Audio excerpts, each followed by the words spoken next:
Hello there, folks. I'm here in Cape Coral, Florida, and check this out. I just saw this. I'm just taking a walk here in this beautiful neighborhood, and I just found this double-headed sable palmetto. This is an incredibly rare trait for really any palm. So obviously you have lots of multi-trunking species like Phoenix robillenii, Camaraps humilis that grow multiple trunks from the base, but almost no palms have this like branching effect.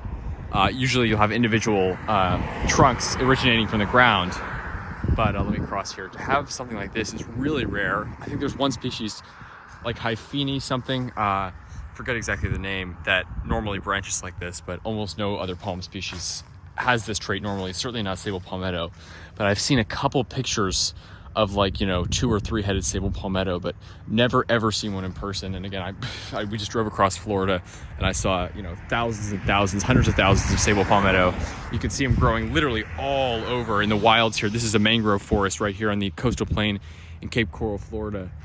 And just insane. I have not seen a split sable palmetto like this before. That is just amazing. So what causes this? From what I've read, I think it's usually like some you know, genetic defect or something that happens, like maybe an extreme weather event. There was a hurricane that came through here not too long ago, destroyed lots of homes in the area, and I have family in this area actually, and you know, the effects are pretty devastating of that. And obviously this was more than a year, or I think it was a year and a half ago that the hurricane came through. This was obviously way longer ago, probably like at least 10, 15 years ago that this trunk would have split. Maybe more than that. I mean, this is quite an old palm, but really, really impressive. So, you know, easily could have been a hurricane or a lightning strike maybe, I don't know, that made this happen, but just unbelievable to see in person. Never seen this on any palm before. Double-headed sable palmetto, that's just amazing. So cool. So again, yeah, some genetic thing, maybe caused by weather, that led to this, but just really, really rare to see on any palm, especially sable palmetto. And again, they're literally everywhere in Florida, and I've not seen a single one with that. So that is super cool. Just want to share that with you folks. And yeah, this whole area, it's interesting because I've seen this drive. We stayed at this place a couple years ago when we came and visited family, and I don't remember exactly what it was like, but the whole road is lined with new palms, mostly sable palmetto and Roystonia regia, royal palms, which are obviously 2 of the most common landscaping palms in Florida, in South Florida. And it's interesting because I wonder if all these ones are newly planted because they were destroyed from the hurricane or what. There's obviously, you know, plenty of old palms in the neighborhoods here, but you can see this area is interesting. I don't know if it's tropical or subtropical, but it's probably on the border between the two, maybe still considered tropical by the averages, but obviously they do get cold. I think my relatives were telling me it gets into the high 20s here on occasion. So obviously they get that cold influence that can come down all of North America. So it's a really interesting sort of borderline climate between subtropical and tropical, but obviously still lots of tropical species. Florida native royal palm right there.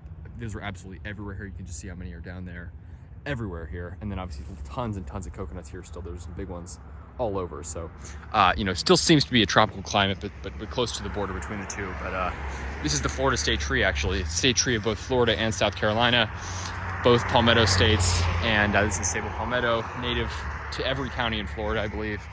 And obviously throughout the southeast up to southernmost North Carolina, Bald Head Island, and west. I don't know how far west it goes. I think it's native to maybe to Alabama. I don't know if it's native to Mississippi, somewhere further west. But just a really cool species, and then native throughout the Caribbean as well. So an awesome palm species. People say it's overplanted here in Florida. I don't know.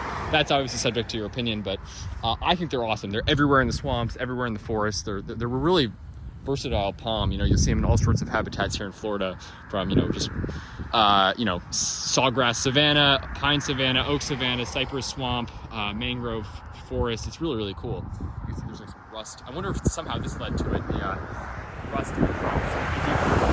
That is just super cool. I want to share that with you folks. Double-headed sable palmetto. Let me know your thoughts if you've ever seen a double-headed palm before. I certainly have never, and I've seen a lot of palms, especially down here in Florida. So that's just really, really awesome. I want to share that with you folks. Have a good one. Like, subscribe to our videos. Stay tuned. Take care.